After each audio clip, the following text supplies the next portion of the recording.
menghitung untuk termokapel, dan hasil hitungan harus disertakan. Nah, itu kalau benar semua nilainya 30. Jadi overall ada 100 nilai keseluruhan. Nah, untuk nilai multiple choice kalian sudah bisa lihat sendiri ya nilainya dari setelah selesai mengerjakan berapa, ada yang 50, ada yang 60, ada juga yang 10. Nanti tinggal hasil koreksi, menunggu dulu untuk koreksi soal nomor 2 yang esai untuk menghitung termokapel. Oke, kita lanjutkan hari ini. Terakhir untuk sensor kita sebelum kuis, satu adalah sensor temperatur, thermal temperature. And so before the first quiz, I forgot to speak in English, right? So before the first quiz, you've learned about thermal sensors and types of thermal sensors. There are thermocouple, RTD, thermistor, and other things. Now we'll continue with another type of sensor, which is a pressure sensor.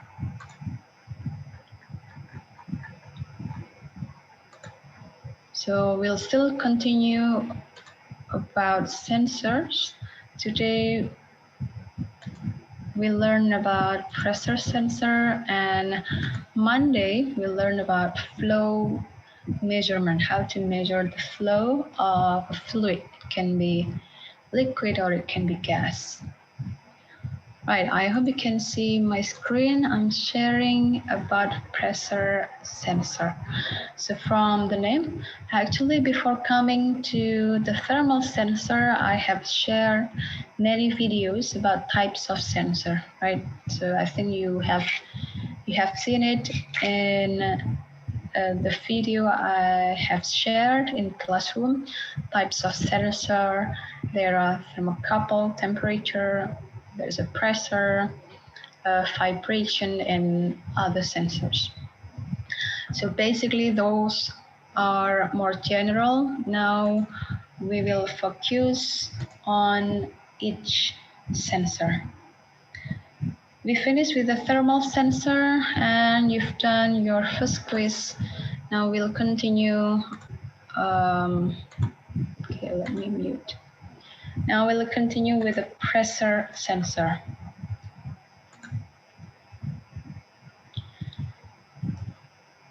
Right, so this is one type of pressure sensor that you've probably seen a lot in your, I don't know, if you had I'm not sure, in this kind of era, the online era, you will have a practice, you will have a practical works in the labs.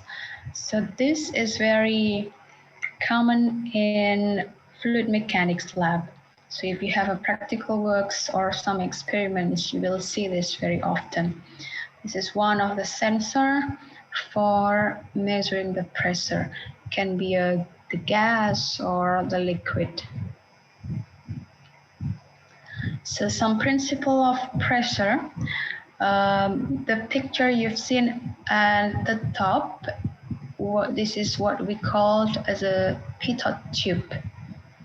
Okay, so I'm sharing the link if you want to see in more detail how this pitot tube works. So you can check out the link, the video I'm sharing.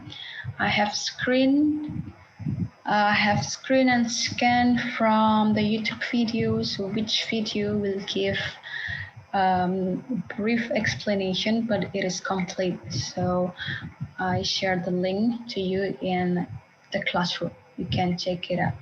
So pitot tube is usually used. It is used in many applications. One application is used in aeroplane.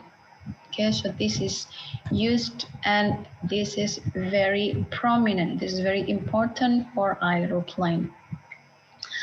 You can just imagine, so this arrows, so the pitot tube is put usually at the wings of the airplane, and here to measure the wind pressure outside the airplane. There was one accident, so I'm going to tell a story. This is outside this class, but this is just to show you that sensor is very important.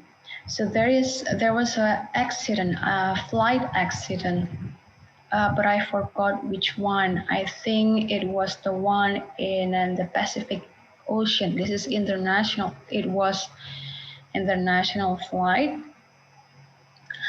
So the pitot tube, this pitot tube, so you can imagine this pitot tube should measure the pressure, the environment outside the airplane.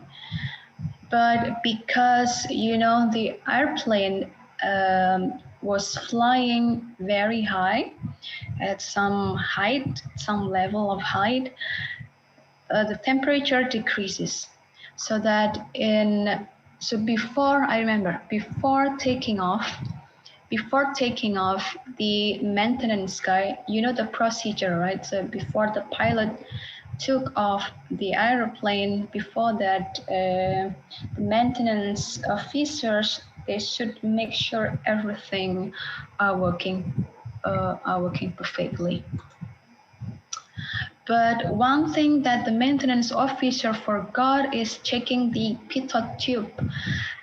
And it turns out that the pitot tube was covered by an ice. So you can imagine, so this pitot tube was covered by an ice, so that when the aeroplane was above, I don't know, 10,000 feet above sea levels, the pitot tube didn't work properly because it is covered by the ice.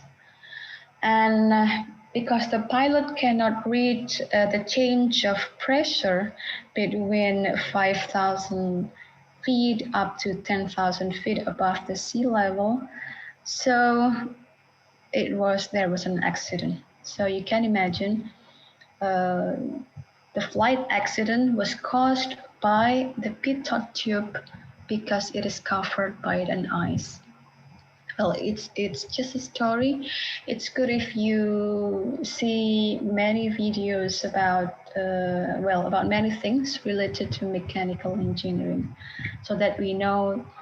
So this sensor is very important. I believe you know about this static pressure, stagnation pressure, dynamic pressure. You've learned this in fluid mechanics. And these pressures are the main principle of pitot tube. You can check in more details how or what is the principle of the pitot tube. So the pressure here can be classified into several types. It can be a stagnation pressure, static pressure, dynamic pressure, gauge pressure, or even the head pressure. This is what we've learned so far, even from the high school, this formula. So each classification has its own definition. So stagnation pressure, if you remember in fluid mechanics, stagnation pressure is basically the sum, the combination between static and dynamic pressure. And from the name static pressure and dynamic pressure, you can guess what is the definition from the name. Then the gauge pressure, it is commonly obtained from the instruments, from the measuring instruments. So we call it a gauge pressure. They are all different, okay? So the pressure that you've seen in your instrument, then you may call it as a gauge pressure. This is not dynamic, this is not static, but it is gauge pressure. And here is the pressure equations that I believe you know it also. The absolute pressure is the combination or the sum between the G and the atmosphere pressure. Right, here is the important parts. You should know what is the difference between sensor, transducer, and transmitter, specifically for pressure. Okay, number one, the pressure sensor. So from the name, you can guess that it means it aims to detect. Sensor is to sense. It's like your nose. Your nose aims to sense the smell and etc. Then the pressure sensors aims to detect the change of temperature. Okay, and how about transducer and transmitter? What is the difference? So basically, transducer and transmitter can be either for thermal, temperature can be either for any other units. So transducer and transmitter is not only for pressure, right? So pressure transducer, it aims to change the pressure into the voltage signal or even to resistance signal, okay? So that we call it as a transducer. The transmitter here, it aims to change pressure into current. Okay, so now you know the difference. There is transducer related to voltage and resistance, and transmitter is related to current. Right, so if you see the construction of the pressure instruments, you may see it here. Here we have this is for what we use to sense the pressure connection. Well, this will be connected to the thing that looks like a wave here. We can call it a capsule or a diaphragm. It depends on what type you are using. So this is pressure sensing capsule is the sensing element. So it will sense the change of pressure. Then connected by the rod and then connected to the core. Then here the core and the LVDT. Overall here we have an LVDT that will change into it can be an electric voltage or electric current. It depends on what you need. You need a voltage or you need a current.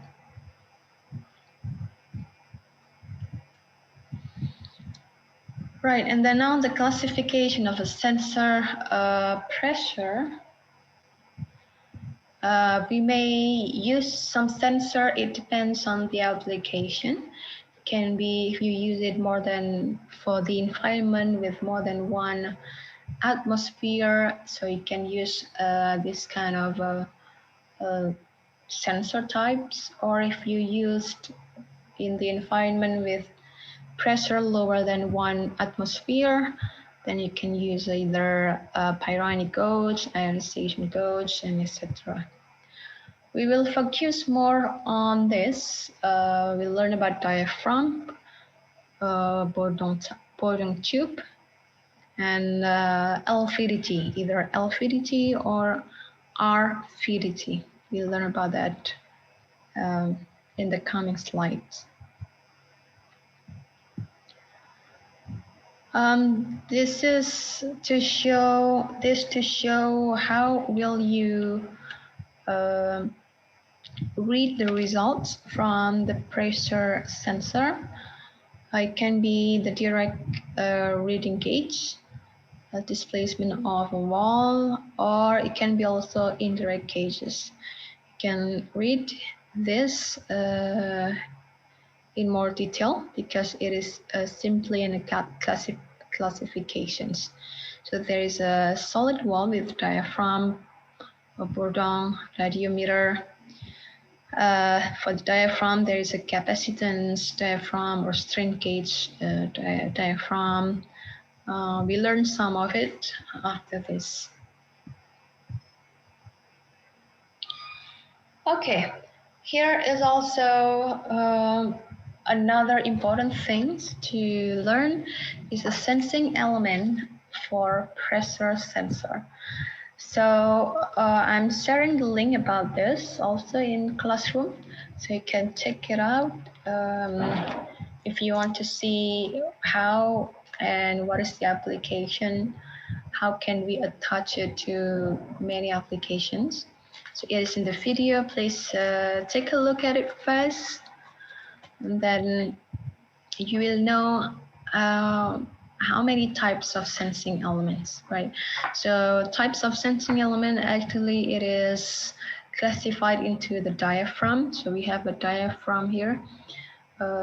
You see this one from the previous slides. We call it as a capsule. So this is also the diaphragm. This is a flat diaphragm. If there is a pressure, then it gives a motion. So this motion can be converted either to voltage or either to current. And then the Bourdon type. The Bourdon type can be a spiral, helical, or a C-shaped of Bourdon type. So this is what we call as a sensing element. Okay, and it uses motion to change from the pressure into a motion. Another type of pressure sensor is a piezoelectric. Some of you probably have ever heard about this, piezoelectric. Why it is called piezoelectric? So this instrument makes use of piezoelectric effects.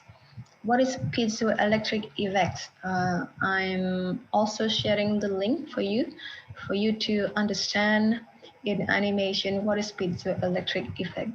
So basically here in the left picture, you have ions, positive and negative, in the piezoelectric crystal, and they are scattered randomly, right? So they are scattered randomly, but then when there's a pressure or some forces pushed this piezoelectric, then the positive ion will be gathered with their dudes, and another negative ions will also gather with their own clan. So this change will produce some voltage.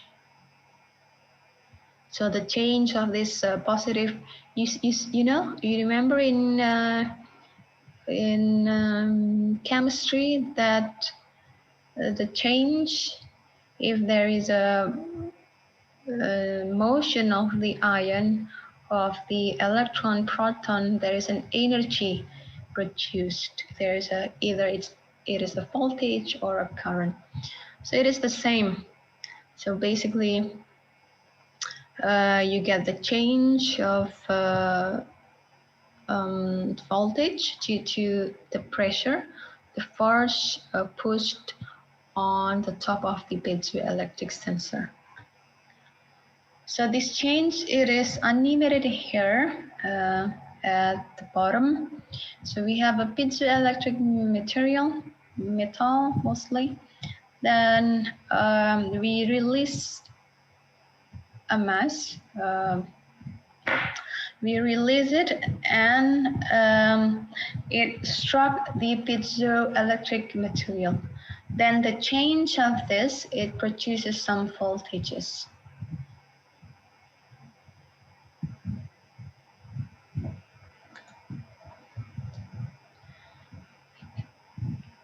Okay, and then how this voltage is generated?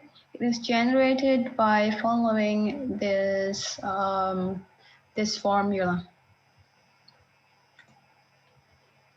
So the voltage is equal to this, where you have the applied pressure. This is the force coming from the external environment, and there is a piezoelectric material, and the element is in the middle. Then you have the electrodes in between. Then the change, if there is a pressure, if there is a force, then you will get the output voltage. This is the voltage that you get from this equation. And because we use this instrument makes use of piezoelectric effect, there is also the piezoelectric coefficient.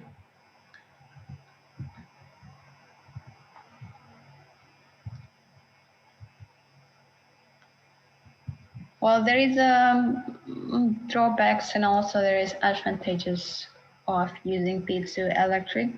It's not always good things to use piezoelectric. It really depends on the applications. The advantages are the shape is quite flexible. You can use it, you can adopt the shape based on the application, and it is quite small, and you may place it in small applications, and it is quite sensitive. The response to the frequency is quite good. And it doesn't need power or electrical source.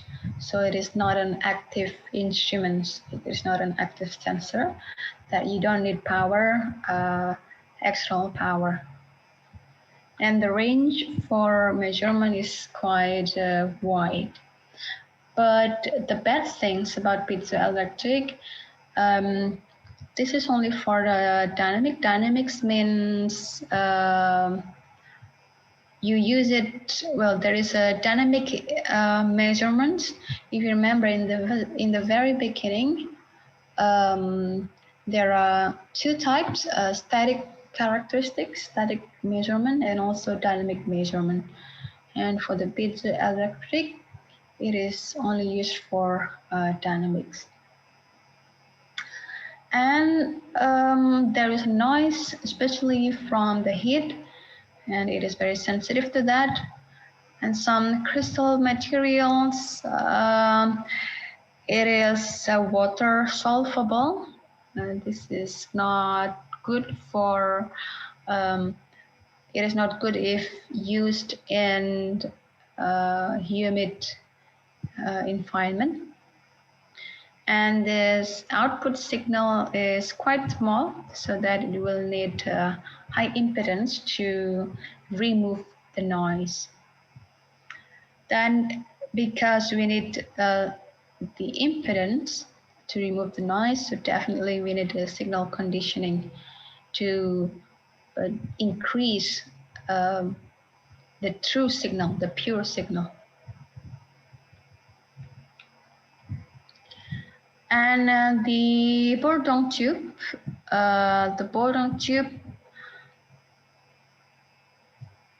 you can take a look here. So the construction is basically like in this figure. So the tube, you have the tube. So from the name Bourdon tube, so the tube is used initially from metal, like from brass or any other metal, and then this tube aims to connect the pressure from the inside to the environment. See, there is a tube. We call it Bourdon tube because this shape is just like the Bourdon sensing element. So it connects the outer pressure to the inner pressure. So how it works, if the outer pressure is bigger than the inner pressure, then the tube will be straightened up. And likewise, if the outer pressure is less than inner pressure, then the tube will, okay, one of them is, so here, I think there's a typo here.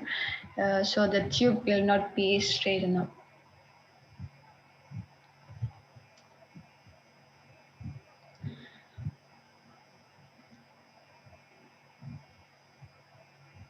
Right now, types of Bourdon tube.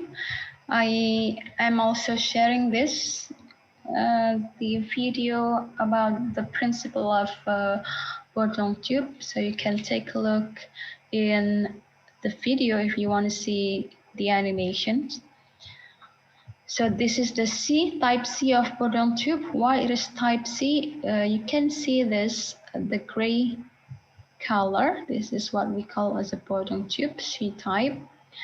And if there's a pressure, the pressure here, then the C-type Bourdon tube will be shifting. It will change the tube. It will change the shape. The same for the helical Bourdon tube. It is connected. It is connected right from the pressure. This is the pressure from the outside, from the environment, and it will be pressed. So the helical Bourdon tube will be pressed, will be retracted due to the pressure. Then this retraction, this motion will give us some values of pressure. Another type, this is even more accurate, is the spiral Bourdon tube. So from the name, this is actually almost the same like in C-type Bourdon tube, but because we used a spiral, more than one layer of Bourdon tube, it will give us more accurate results.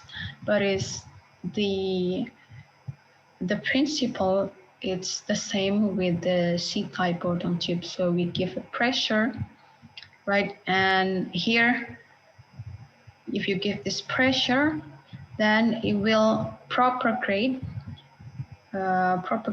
up to this, and the needle will give you the results for the pressure. Some advantages and disadvantages of this type of this Bourdon tube. You can read it yourself. About the construction is simple, and it probably will have a hysteresis, but the sensitivity is quite good. It can be used in a vacuum environment, and also the range is very wide. And some drawbacks of this Bourdon tube: very low spring gradient. As you know, the Bourdon tube makes use of not in ionic level, but we take advantage of the motion of the spring. So it really depends on the spring gradient. Some materials used for Bourdon tube, you can take a look at here. There's a phosphorus, bronze, beryllium, stainless, nickel, and etc. Okay, how about the corrosion and etc.? I think this is quite well known, and I believe you know this. You've learned it in metallurgy class, characteristics of metal. Now let's continue with the LVDT. Okay, what is LVDT? So linear, it's quite long, linear variable differential transformer. Okay, so from the name transformers, so it transforms from the pressure into an electric. It can be voltage, it can be resistance, or it can be current. Okay, but LVDT is used like in the previous picture. If you paid attention, there's LVDT because it transforms from the motion, from the pressure. From the pressure, you have a sensing element. Then this sensing element will give motion, and then from this motion is converted into electrical voltage or electrical current. I'm also sharing the video how this LVDT works. There's an animation about this LVDT. You have to check out. It's very clear. If there's a coil, there's a cable coil, and this will, if there is a motion due to the pressure, it will generate some currents or some voltages.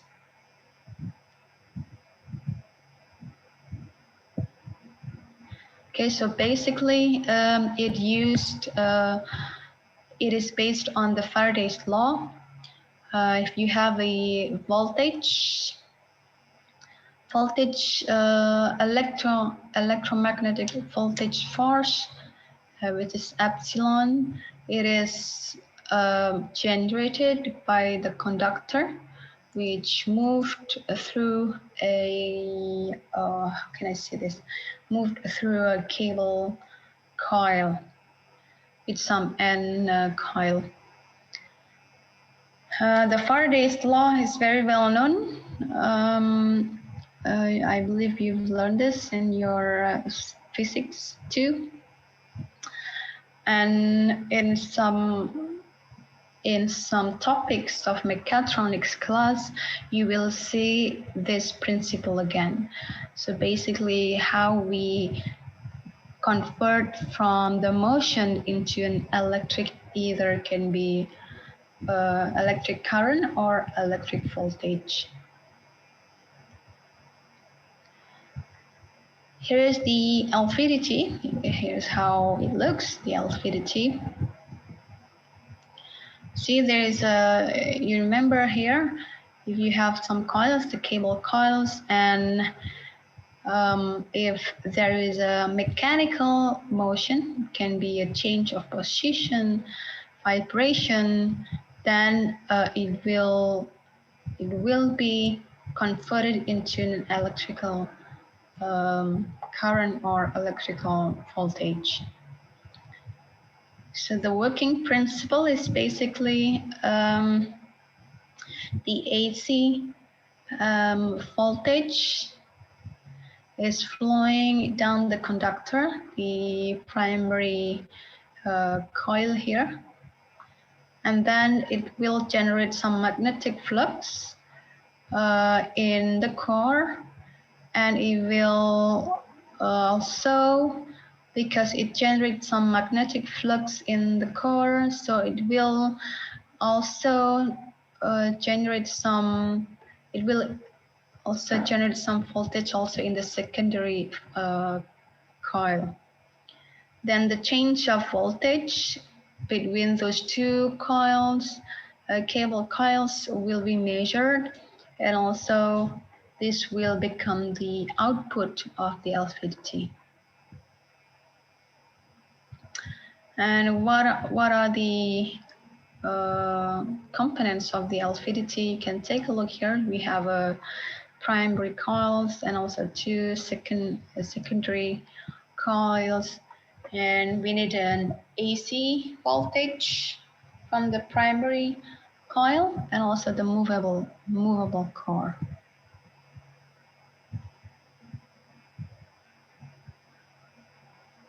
So if you remember this this principle from the Faraday's law about the magnetic flux and how we can convert from mechanical motion into an electrical current or electrical voltage.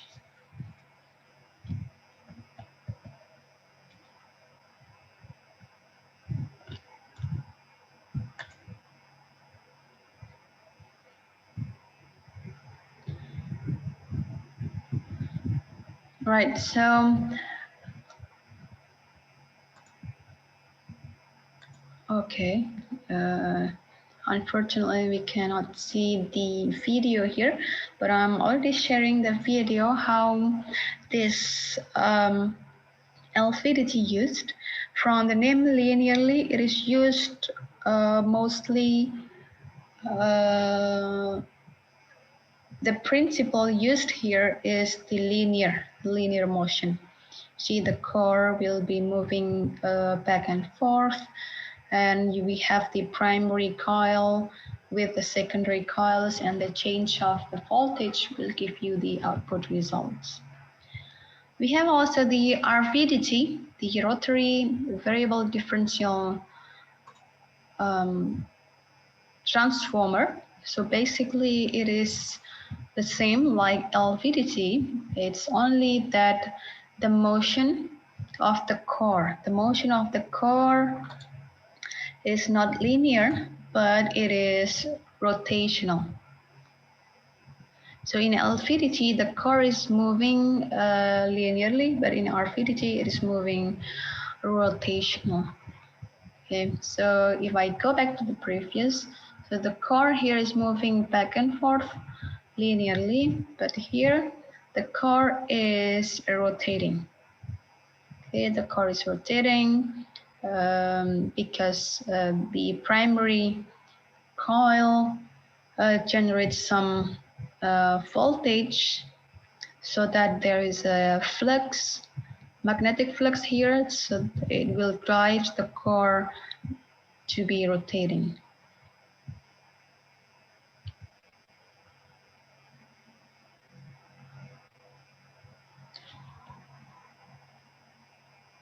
And the pressure gauge, the LVDT pressure gauge, you can take a look at here. Let's see the bottom figure first. This is the simplest one. Right, so here we have some change of force. Let's say you step on this. Then here the sensing element, let's imagine this is a helical Bourdon type, remember? So this is the sensing element, helical Bourdon tube. The helical Bourdon tube will produce a motion, some motion, and this motion is sensed by the LVDT, and the LVDT will change the motion of the Bourdon tube into a voltage. So the output here will be a voltage, then you will read the change of pressure in voltage or in current. Here, if you are using the Bourdon tube, how about the top figure? So the top figure is simply the sensing element. Now you change it into a diaphragm, measurement diaphragm. So here, if you give a pressure, then the diaphragm will sense the change of the pressure, and the change of the pressure will produce motion, and the motion here is converted or transformed by LVDT into a voltage. Okay, you can read more details. I will share these materials in classroom. after the end of the class. Drawbacks and advantages of LVDT, I believe you are able to read it yourself. It is sensitive, reliability is quite high. The temperature, but the drawbacks is temperature effect. Most pressure sensors are sensitive to heat because, well, it is true because when you press something, you also produce some heat somehow. So that's why pressure sensors are also sensitive to heat. Then it becomes the noise. It becomes the noise for the sensor. Next pressure sensor is a strain gauge. Here we have another types of pressure sensor. I'm also sharing the link about this pressure sensor in the classroom, so you can see in animation how this strain gauge works. What is the principle of this strain gauge works? The strain gauge itself is shown here. You see the strip, it looks just a simple stripe like this. It's what we call a strain gauge. And the overall, how it looks externally will be like this. But inside this, there are sensing elements. So if we open this, you will see there is a sensing element by using the diaphragm. Okay, and then it is connected to some strain wire. Okay, so this strain wire is actually inside this is actually the strain gauge. Now the question is, what is the difference between LVDT and strain gauge? So you can read here, the strain gauge is actually transforms the deflection,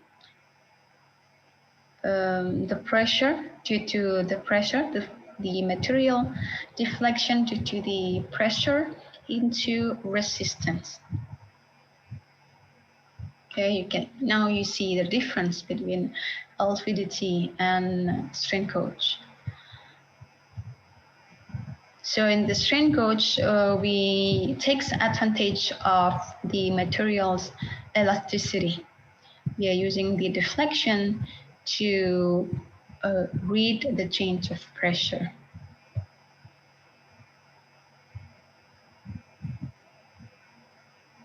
So the overall, if you see, again, if you take a look at this instrument, the sensor, the pressure sensor, if you cut it into half and you want to see what is inside, well, basically, you can see there is a strain isolation, there is a pressure port, and the most important things is this one. You have the diaphragm, the sensing element, and it is also attached together with the strain gauge. So they are attached together. Then, of course, after this pressure sensor, you will need a signal conditioning electronics. We will learn about signal conditioning after probably on Wednesday next week. So we finish about the sensors first, pressure, flow sensors, then we'll continue with the signal conditioning.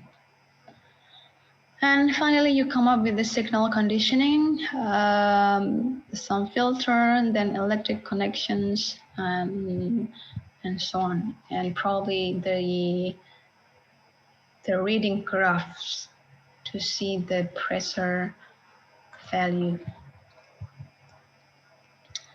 And drawbacks and advantages, each, you have to remember each instruments, it has its own drawbacks and advantages.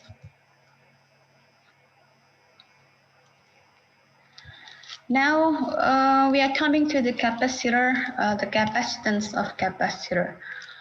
Well, we review briefly about this. So the capacitance, or in Indonesia is capacitancy or capacitance, is the ability of material ability to collect energy in the form of electric charge. Okay, so this is capacitance. So from the definition, you can understand now that the capacitance is also useful for the pressure sensor.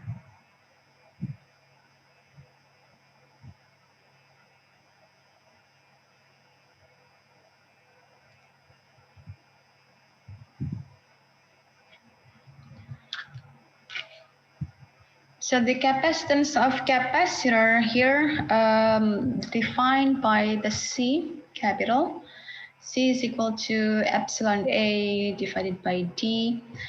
It is based on the previous principle. So here you can read that when the two plates, so you have two plates, okay, which is here. Then these two plates is connected to a voltage, so that the positive current will be in the positive plate, and also the negative current will be also in the negative plate. Okay, so this what we call as the capacitance of capacitor. And both plates are able to restore some electric energy equals to its voltage, depends on the voltage here. So you connect these two plates with some voltage, then the positive current will be all here in the positive plates, and the negative also will be here with the negative plates. Then from that principle, we can measure what is the capacitance of, let's say, of two materials.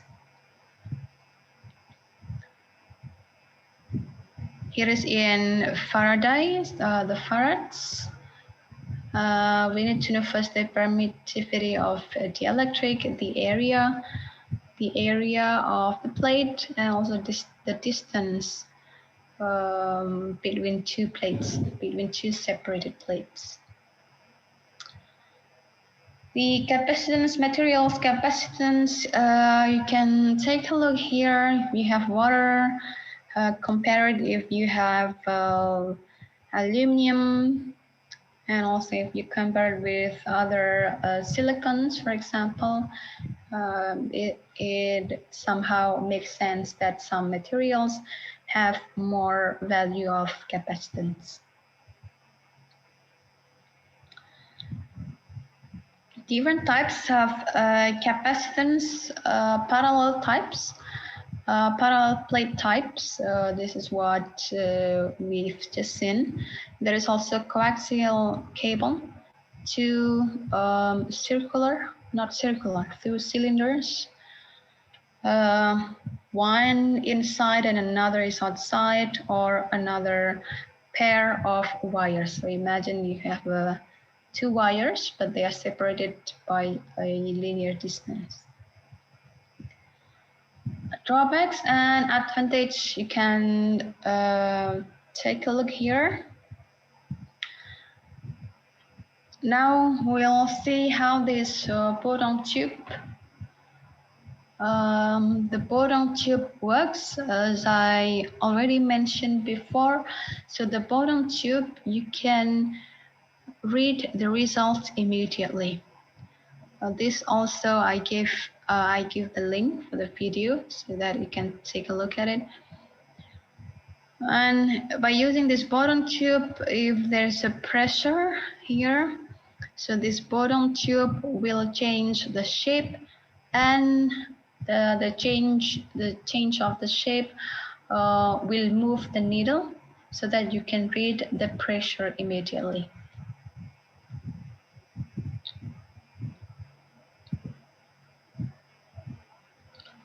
Or you can even replace the bottom tube by using, for example, the diaphragm type sensor. The diaphragm type sensor also, it can also move the needle if there is a change of the pressure, and the diaphragm here will also give some motion, and this motion will move the needle, and you can read the results immediately.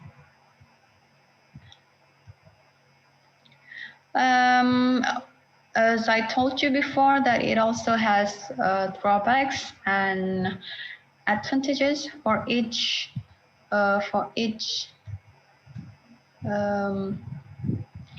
pressure sensor. They will have drawbacks and advantages. Another accessories, another types.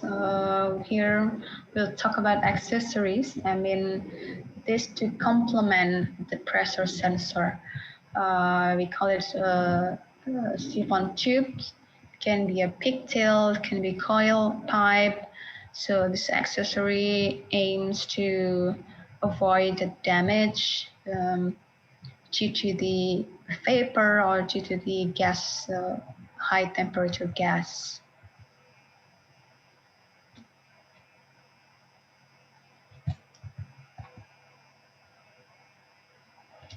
All right, so that's all for today. Today we finished the pressure sensor. Some videos I'm sharing it in the classroom. I will encourage you to take a look at the video, because some questions in the quiz, like in the last quiz, I took some questions from the video as well. So don't tell me that I didn't get this, because you have to be active on your own to, I have given you the book so you can read the book.